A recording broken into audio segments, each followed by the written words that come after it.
Guys, आज हम MBBS student बताएंगे आपको कि जब हमने नीट की प्रिपरेशन की थी और जब हमारे टाइम पे हमने भी खुद भी ड्रॉप लिया था, उस टाइम पे हमारी क्या सिचुएशन रही थी और उस टाइम में हम सोच रहे थे कि ड्रॉप लेना चाहिए कि नहीं लेना चाहिए। उस टाइम पे क्या पॉजिटिव पॉइंट थे, क्या नेगेटिव पॉइंट्स थे, उसी के साथ कि हमने ड्रॉप लिया तो सही किया कि गलत किया।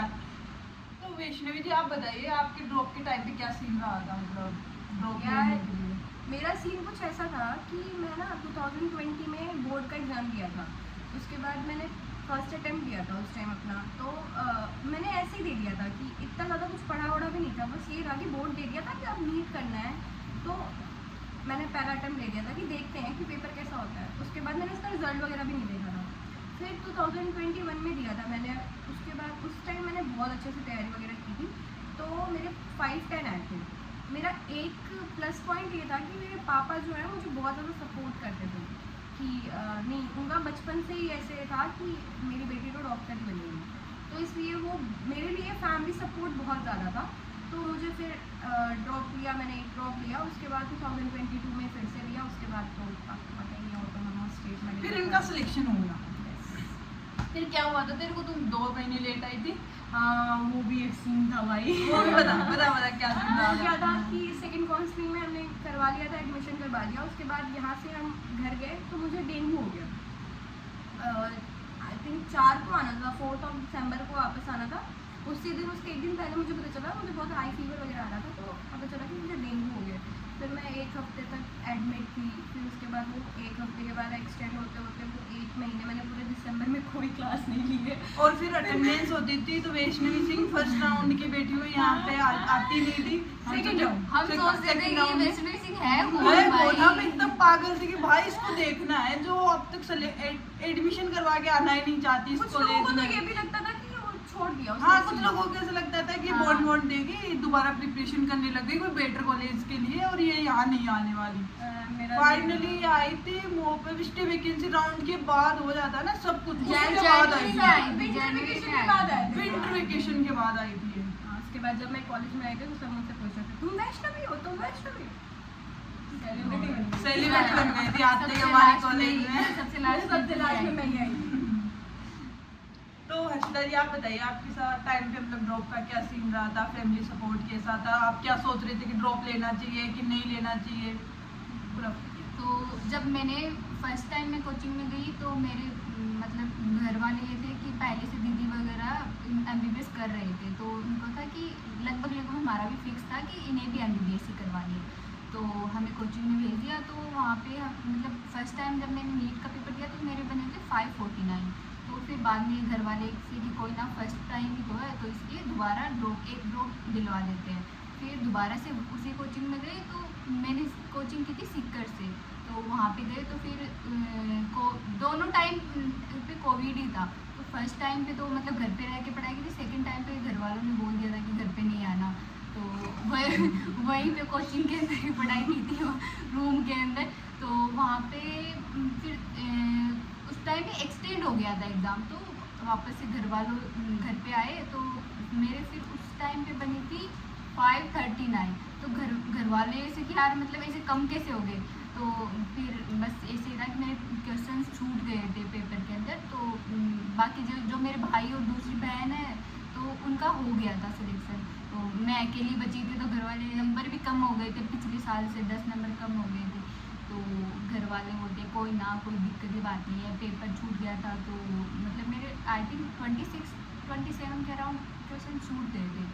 तो फिर बाद में घर वाले बोल रहे हैं कोई ना, आराम से वापस चले जाना, बस 1 महीना आराम मजे कर, फिर दोबारा कोचिंग चले जाना। फिर बाद में मैं गई थी उसी कोचिंग में थी मैं CLC सीकर के अंदर। फिर तो पेपर दिया तो यहाँ पे हमने तो अपना बता दिया, अब तो अपना होगा। अरे यार, मेरे साथ तो बहुत खतरनाक वाला सीन हुआ होगा। मैंने जब तो ऐसा था मेरे मन में था, लिटरली मेरे 10th की परसेंटेज बन गई तो मतलब काफ़ी अच्छी परसेंटेज बनी थी। मेरे घर वाले इतना नहीं सोचते थे कि ये इतना ज़्यादा इंटेलिजेंट हो सकती है ये, तो सबका यही था कि इसके कैसे इतनी परसेंटेज आ गई। तो फिर अच्छा तो लगता है, एक तरीके से मुझे भी विश्वास नहीं हो रहा था कि उस टाइम पे उस पूरे विलेज में मेरी सबसे हाई परसेंटेज हाँ तो गाइस मेरे वाला सीन तो ये रहा हुआ है कि जब फर्स्ट टाइम मैंने नीट का एग्ज़ाम दिया था तो मैंने पहले से जितना ज़्यादा सोच नहीं रखा था कि मेरा सिलेक्शन हो जाएगा या फिर मुझे मेडिकल ही करना है। तो फिर नीट का एग्ज़ाम दिया 12th के साथ, तो 329 मेरे मार्क्स आए थे। तो सबको लग रहा था काफ़ी कम मार्क्स है क्योंकि मेडिकल में कोई मेरा रिलेटिव वगैरह कोई थे नहीं। तो फिर मैंने कहा कि ठीक है इतने कम मार्क्स है भाई, 720 में से 329 तो काफ़ी ज़्यादा कम लग रहे थे ना। ठीक है, फिर मेरा क्या है कि एक रिलेटिव था वो सिक्कर कोचिंग में करने गया और मेरा भाई भी था। तो उन्होंने कहा कि 349 वहाँ पे तो लोग मतलब जिन्हें 200 होते हैं वो उनको ज़्यादा मतलब एक तरीके से स्कॉलरशिप टाइप मिलती है। तो हमारी विक्की के तो बहुत ज़्यादा अच्छे मार्क्स है। उन्होंने कहा हाँ यार ये तो बात तो सही है। तो फिर पापा ने वहाँ पे एडमिशन करवाया। फिर एडमिशन करवाने के बाद फिर मैंने एग्ज़ाम दिया। फिर मेरे मार्क्स आए मतलब फर्स्ट अटैम्प्ट में 511। तो फिर उसके बाद कि क्या ही अब फिर हो जाता ना कि एक बार दिया था फिर हो गया, फिर सोचे कि ले कि नहीं लेने कि नहीं। काफ़ी ज़्यादा सोचने के बाद में फिर दोबारा कोचिंग गई तो मैं 3 महीने लेट गई थी रिजल्ट आने के बाद। मतलब काउंसलिंग का ऐसा तो काउंसलिंग करवाए, BMS BDS वगैरह ले ले। फिर धीरे धीरे कि एक तरीके से होता है ना कि एक बार बच्चा नीट की तैयारी कर लेता है तो कि नहीं यार बनना तो डॉक्टर ही है चाहे कुछ ही हो, लेकिन वो बोल नहीं पाता है कि नहीं मुझे यही करना है, बस मन में सोचता रहता है। यदि आप अपने लिए स्टैंड लोगे कि हाँ मुझे करना है तभी आपकी फैमिली सपोर्ट करेगी आपका। तो फिर मेरी फैमिली ने सपोर्ट किया और मुझे दोबारा कोचिंग में भेज दिया। तो वहाँ पे अच्छे से तैयारी की और फिर मेरे सिलेक्शन जितने मार्क्स आए हम यहाँ पे। लेकिन यार देखो अब इस टाइम पे हमारा टॉपिक यहाँ से स्टार्ट हो रहा है कि अब तुम्हें क्या करना चाहिए। तुम चाहते हो कि तुम डॉक्टर बनो, तुम्हें ड्रॉप लेना चाहिए कि नहीं लेना चाहिए। तो इस चीज़ पे डिपेंड करता है कि तुम इस साल क्या गलती की थी जो तुम्हारा सिलेक्शन नहीं हुआ। पेपर हार्ड था, सबके लिए हार्ड था ना, वो जरूरी तो नहीं ना तुम्हारे लिए ही हार्ड था, वो सबके लिए हार्ड था। तुमने ऐसी कौन सी गलती की थी कि तुम्हारे ज़्यादा क्वेश्चन गलत हुए और तुम्हारा सिलेक्शन नहीं हुआ। या फिर तुम लोगों ने ऐसी गलती की थी कि पढ़ाई नहीं की, रिवीजन नहीं किया, लास्ट टाइम पे सोते ही रह गए।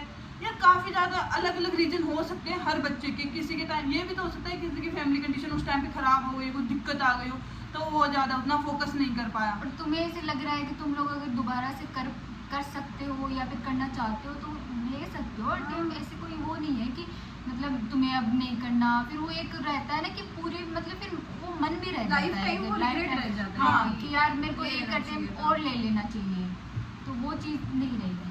अटेम्प्ट डिपेंड करता है कि तुम्हारी इनर फीलिंग क्या है। लाइक अगर तुम्हें लग रहा है कि हाँ हम कर सकते हैं, अब इस बार नहीं हुआ तो कोई बात नहीं, तुम्हें पता है तुम्हारी मिस्टेक्स क्या है तो तुम ले सकते हो ताकि तुम अपनी वो मिस्टेक को सही करो। क्या पता आगे चल के तुम्हारा एडमिशन बहुत अच्छे और कॉलेज तुम में। अपने घर वालों को ऐसे बता भी सकते हो कि नहीं कि मैं कर लूँगा। अब वो तभी हो सकता है जब तुम अपने आप में हाँ confident जब हो। तुम्हें पता हो कि तुम्हारे में मिस्टेक हाँ। क्या है, वरना तुम वरना- फिर ले लोगे वही गलती वो तो करके फिर नहीं घर वाले फायदा है। फिर कभी तुम्हें फिर चांस देंगे भी नहीं कि यार तुम्हें खुद पे ट्रस्ट नहीं है कि मैं कर सकता हूँ। तो फिर घर वाले तो मतलब तभी होगा ना जब घर वाले तभी मानते हैं जब बच्चे खुद अपने अरे यार क्या बोल रही थी?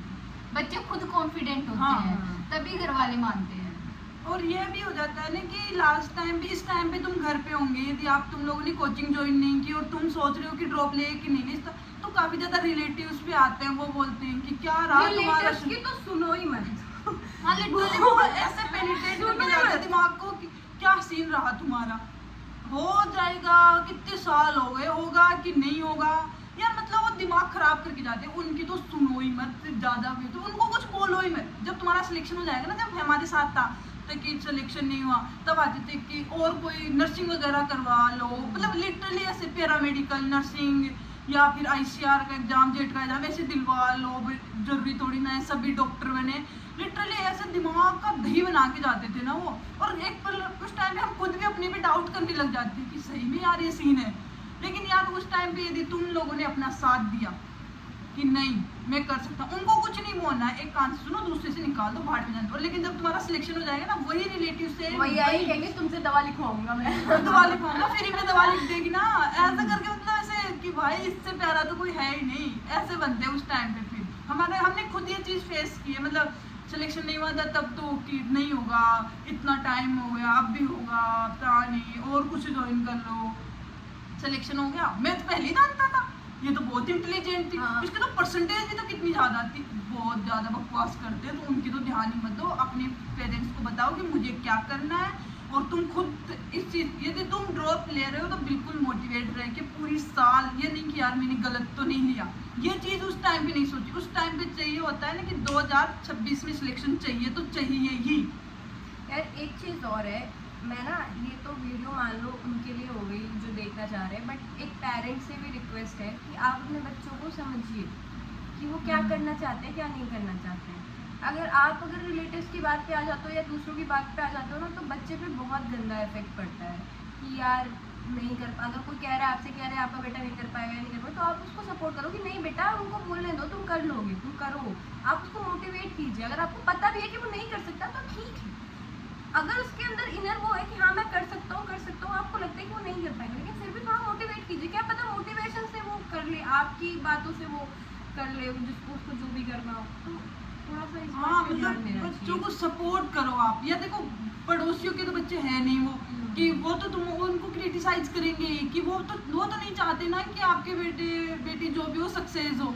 इस मामले में हम लोग अपनी फैमिली पे बहुत, मतलब लाइक हाँ, हमारी फैमिली ने बहुत सपोर्ट किया है, स्पेशली मेरे पापा ने तो लाइक आंख बंद करके सपोर्ट किया है। हाँ मैं भाई, नहीं हूँ उसके बाद घर वाले बोले तो कोई ना बेटा कर आराम से, तो हाँ, कोई टेंशन की बात नहीं है। पापा तो मेरे रिजल्ट देखते जितने कहते थे हैं। कोई बात नहीं बेटा, नेक्स्ट रो, उनको आगे पीछे कुछ सुनना ही और होता। मेरे नेक्स्ट रो पापा का हमें भी तो सोचने का मौका ही नहीं था कि यार ड्रॉप, मतलब ड्रॉप बस, हाँ कि ड्रॉप एमबीबीएस के लेना है अलावा बस, कुछ खत्म। और है, ये तो हमने कभी सोचा ही नहीं। ये तो कभी बोला ही नहीं कि तुम ये ले लो, तुम किसी दूसरे हाँ। फील्ड में चले जाओ, मतलब कुछ नहीं। मोटिवेशन बहुत बड़ी चीज होती है, ये- पेरेंट्स को करनी भाई चाहिए। सही में घर वालों ने किसी दूसरी एग्जाम का फॉर्म भी फिल नहीं करने दिया। घर वाले थे यार क्यों फिल करना, जब करनी ही है एमबीबीएस है है ना। बच्चे भी बच्चे सिक्कर में मतलब साथ साथ में कोचिंग कर रहे हैं, फिर बीएससी और कर रहे हैं, तो घर वाले कह रहे हैं वो बेवकूफ़ है। अगर मतलब बेवकूफ़ तो नहीं बोल सकते, क्या पता उनको ट्रस्ट नहीं होगा अपने पे कि यार हम कर सकते हैं, पर घर वाले कह रहे हैं तुम्हारे जब मोटिव ही नीट है, एमबीबीएस करना है, तो फिर दूसरी एग्जाम्स फिल करना या फिर उन पे अपना ध्यान डाइवर्ट क्यों ही करना है। अगर तुमने ठान लिया कि डॉक्टर बनना है तो फिर बनो, बाई लेकिन हो और बाई को बाद में यही रह जाएगा कि यार उस टाइम पे खास अपना मैं अपना साथ 100% दे हाँ, देता हूँ। अपना 100% दो ताकि तुम बाद में में regret जाके ना regret कर ना पाओ। करो। और कई बच्चे होते हैं जो नीट को छोड़ के दूसरी फील्ड बिल्कुल मार्जिन पे छोड़ के चले जाते हैं। वो लाइफ टाइम यही सोचेंगे, मतलब यार देखो काफी ज्यादा मैंने तो लोगों को देखा है।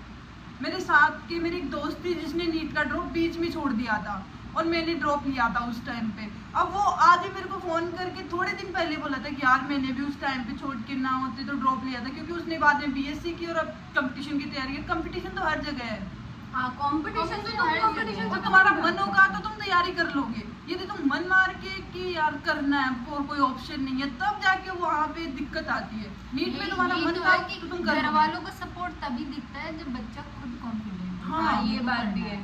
अगर बच्चे खुद ही अगर वो सोचेगा कि यार पता नहीं मेरा अगर होगा, मैं अगर ड्रॉप लूंगा तो होगा कि नहीं होगा, ऐसे डाउट में रहोगे तो घर वाले घर वाले भी कब तक ही कर पाएंगे सब हाँ। लोग, कहेंगे कि यार और ऐसे भी नहीं फर्स्ट टाइम पे अगर तुम लोग फर्स्ट ड्रॉप ले रहे हो तब तो फिर भी घर कर वाले देंगे बोल कि देंगे हाँ, यार चलो चलो ठीक है। ठीक है। अब जिनके ज़्यादा हो चुके हैं अटेम्प्ट, तो उनको तो थोड़ा भाई अपने पे कॉन्फिडेंस होना चाहिए। नहीं है कॉन्फिडेंस तो तुम लोग नहीं कर पाओगे, घर वालों को नहीं मना पाओगे कि यार मैं करूँगी नहीं करूँ, क्योंकि यार उन पे भी प्रेशर होता है।